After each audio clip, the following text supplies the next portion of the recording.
Shalom dan puji Tuhan saudara atas kebaikan Tuhan pada setiap kita, sehingga pada minggu ini saudara kita boleh bersama lagi di dalam mempelajari pelajaran sekolah Sabat kita. Untuk memulai pembelajaran kita, mari kita berdoa. Bapa Surgawi, terima kasih atas kebaikan-Mu karena bersama dengan kami sementara kami mendengar mempelajari pelajaran sekolah Sabat kami pada minggu ini. Dalam nama Yesus kami berdoa. Amin. Ibadah yang tidak akan berakhir. Yang menjadi pertanyaan, bagaimana buku Mazmur menerangkan ada satu ibadah yang tidak akan berakhir? Bagaimana ibadah itu? Di mana ibadah itu dijalankan? Saudara, untuk membahas pelajaran pada minggu ini, kita akan mempelajarinya daripada ayat-ayat yang tertera di screen Anda.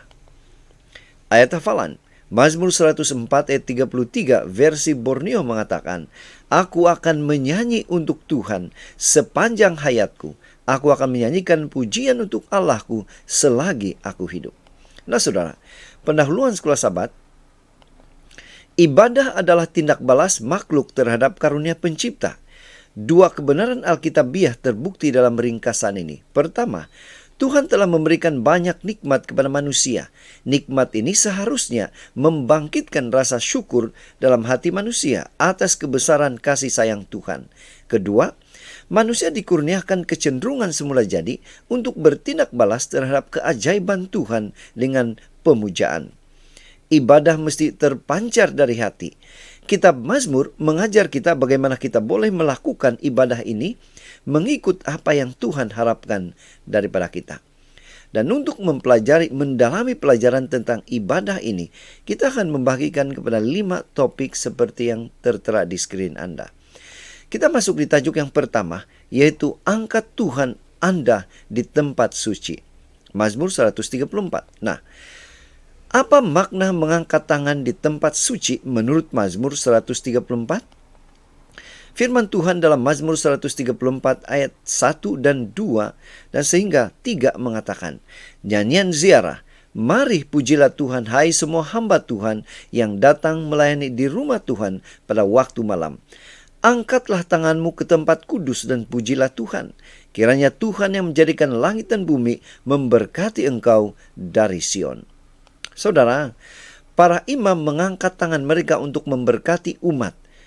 Ini adalah ritual yang terjadi di bait suci seperti yang tertulis dalam Bilangan pasal 6 dan Imamat 9. Tetapi dalam Mazmur ini, orang Lewi dijemput untuk mengangkat tangan mereka ke arah tempat kudus dan memuji Tuhan. Dalam kedua-dua case, hasilnya adalah sama. Tuhan membalas dengan berkat. Bilangan 6 Mazmur 134. Nah, siapakah yang dapat memberkati dan memuji Tuhan? Pertama, mereka yang melayani di bait suci. Mazmur 134 ayat 1 hingga 2. Kedua, semua orang yang beribadah kepada Tuhan. Ayat 1 Mazmur 113. Oleh karena kita semua adalah imam yang dipanggil untuk melayani Injil kepada dunia, kita semua dipanggil untuk mengangkat tangan kita ke bait suci surgawi dan memberkati serta memuji Tuhan kita. Saudara, untuk membahas pelajaran ini, ada baiknya kita bincang pertanyaan ini di dalam kelas sekolah Sabat. Kita masuk di tajuk yang kedua, yaitu nyanyikanlah lagu baru bagi Tuhan. Mazmur 149. Nah, yang menjadi pertanyaan ialah, apa makna nyanyikanlah lagu baru bagi Tuhan menurut Mazmur 149? Mazmur 149 ayat 1 mengatakan, Haleluya, nyanyikanlah bagi Tuhan nyanyian baru, pujilah Dia dalam jemaah orang-orang saleh. Saudara, Mazmur memanggil orang untuk menyanyikan lagu baru. Nah, apakah lagu baru di sini? Pertama, kita lihat di screen saudara, Mazmur 149 ayat 1 hingga 3, lagu sukacita mengenal pencipta dan rajanya. Kedua, mengetahui bahwa Tuhan menyelamatkan dia atau kita. Ketiga, ingatlah bahwa Tuhan menyertai dia, walaupun dalam keadaan yang sakit. Keempat, ketahuilah bahwa akhirnya Tuhan akan menghakimi semua ketidakadilan. Nah saudara, Yesaya juga menjemput semua orang menyanyikan lagu baru yang terdapat dalam Yesaya 42 ayat 10 hingga 12. Nah, tetapi apakah kandungan lagu ini sebenarnya? Lagu baru ialah ungkapan setiap pengalaman baru yang kita jalani bersama Tuhan. Setiap kali kita mempelajari sesuatu yang baru tentang penciptaannya, Setiap kali kita merasai kegembiraan kehadirannya, setiap kali Dia menghiburkan kita, setiap kali Dia mengampuni kita dari dosa. Ia adalah lagu yang tidak boleh dinyanyikan oleh orang lain. Hanya orang yang ditebus akan dapat menyanyikan lagu baru itu di sorga untuk kegembiraan dan ketakjubkan para malaikat. Wahyu 14 ayat 3. Dan di skrin saudara ada 3 pertanyaan yang kita boleh bincang yang berkaitan dengan tajuk yang kedua. Seterusnya saudara, kita masuk di tajuk yang ketiga, yaitu Tuhan, siapa boleh berdiam di kemahmu? Mazmur 15, 24 dan 101. Yang menjadi pertanyaan, apa makna Tuhan, siapa boleh berdiam di kemahmu? Menurut Mazmur 15, 24 dan 101. Nah, Mazmur 15 ayat 1 mengatakan, Mazmur Daud, Tuhan, siapa yang boleh menumpang di dalam kemahmu? Siapa yang boleh diam di gunungmu yang kudus? Saudara, siapakah yang layak menyembah di hadapan Tuhan? Kita akan bacanya saudara di dalam Mazmur 15 dan Mazmur 24 dan Mazmur 101. Yang pertama, siapa yang layak menyembah di hadapan Tuhan? Dia yang jujur dan tidak berdusta. Orang yang tidak memfitnah sesiapa atau mendengar gosip.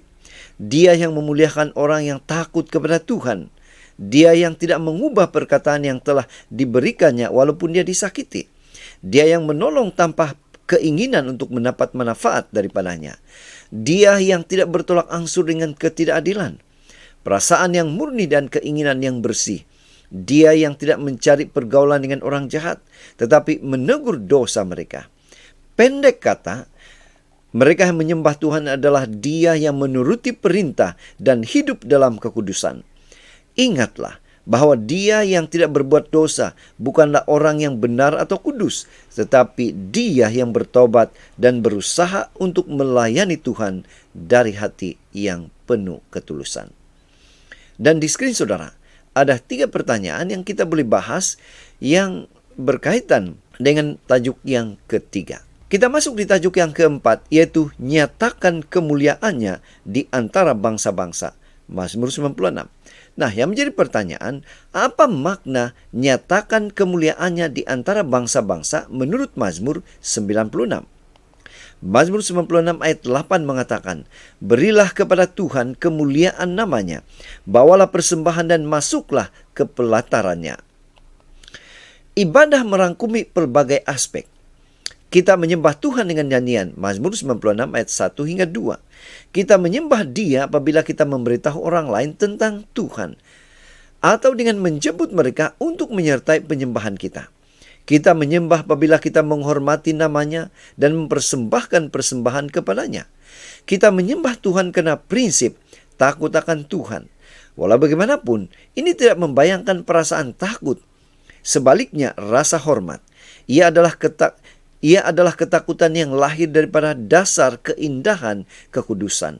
Mazmur 96 ayat 9. Penyembahan termasuk mengistiharkan bahwa Tuhan adalah Raja dan Hakim manusia. Tepatnya, message yang akan dimaklumkan kepada dunia dalam generasi ini termasuk penyembahan yang benar karena saat penghakimannya telah tiba.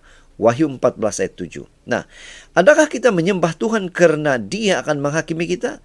Jawabannya adalah iya, saudara. Karena penghakimannya adil dan seluruh ciptaannya bergembira di dalamnya.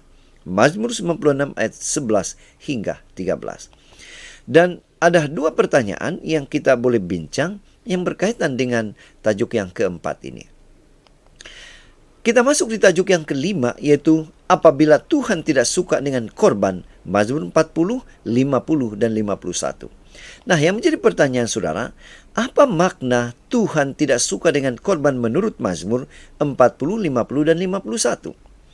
Mazmur 51 ayat 16 mengatakan, sebab engkau tidak berkenan kepada korban sembelihan, sekiranya aku persembahkan korban bakaran, engkau tidak menyukainya.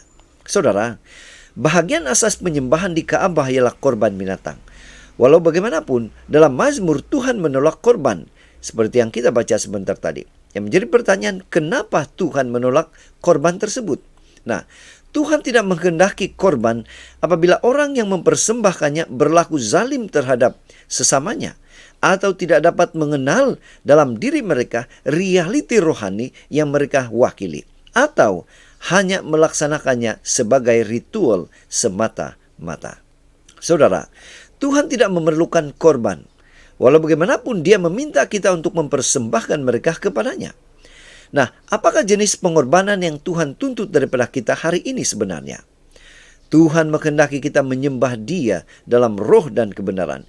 Yohanes 4 ayat 23 hingga 24. Oleh itu, Dia menerima roh yang patah sebagai korban. Mazmur 51 ayat 17. Pujian Mazmur 50. Dan ketaatan Mazmur 40. Dan di skrin saudara ada 3 pertanyaan yang kita boleh bincang yang berkaitan dengan tajuk yang kelima ini. Pena Inspirasi menjelaskan atau menerangkan kepada kita. Saya telah memikirkan dengan sukacitanya malaikat-malaikat akan memandang dari sorga kepada kita jika kita semua memuji Tuhan dan tinggal di dalam Kristus. Jika sesungguhnya ada kegembiraan sepenuhnya bagi orang Kristen, mengapa kita tidak boleh memilikinya dan menyatakan kepada dunia? Sebentar lagi Kristus akan datang dengan kuasa dan kemuliaan yang besar. Mula menyanyikan lagu pujian dan bersukacitalah di bawah ini. Biarkan bibirmu menyanyikan pujian kepada Tuhan. Jika Anda duduk di tempat surga bersama Kristus, Anda tidak boleh menahan diri daripada memuji Tuhan. Mulailah mendidik lidahmu untuk memuji Dia dan melatih hatimu untuk membuat melodi kepada Tuhan. Dan apabila si jahat mulai melampiaskan kesedihannya tentang kamu, bermazmurlah kepada Tuhan. Dia yang percaya kepada Kristus menjadi satu dengan Kristus untuk menunjukkan kemuliaan Tuhan, karena Tuhan telah menaruh nyanyian baru ke dalam mulutnya, yaitu pujian bagi Tuhan.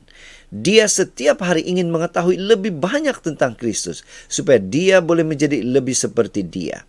Dia memahami hal-hal rohani dan menikmati perenungan tentang Kristus, dan dengan memandang dia diubah secara tidak dapat dilihat oleh dirinya sendiri menjadi gambar Kristus. Jadi saudara, dari pelajaran Sekolah Sabat kita pada minggu ini, kita boleh menyimpulkan ibadah adalah sebahagian daripada pengalaman orang beriman, bukan sekadar aksesoris kepadanya. Kitab Mazmur memberikan motivasi dan inspirasi kepada kehidupan ibadah kita. Mazmur meningkatkan penyerahan dan pengabdian pribadi kita kepada Tuhan. Pelaksanaan cara ibadah yang berbeza membawa perpecahan dalam gereja. Itu petanda bahwa kita bergerak ke arah yang salah. Kita telah belajar bahwa ibadah yang benar akan membawa kesatuan dan keharmonian di kalangan umat Tuhan. Apabila semangat dan niat keharmonian wujud dalam ibadah kita, para penyembah akan memiliki perasaan yang diberkati daripada pengalaman itu. Itulah sebabnya mencapai dan mengekalkan keseimbangan keharmonian itu sangat penting dengan mempraktikkan kerendahan hati, penuh keharmonian dalam ibadah kita kepada Tuhan. Jadi saudara, sekian saja ringkasan pelajaran Sekolah Sabat kita pada minggu ini. Semoga ini bermanfaat kepada setiap kita dalam mempelajari pelajaran Sekolah Sabat kita pada minggu ini. Tuhan memberkati kita. Mari kita berdoa. Bapa Syurgawi, terima kasih karena mengajar kami tentang ibadah yang benar.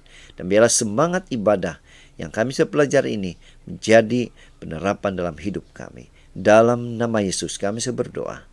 Amin.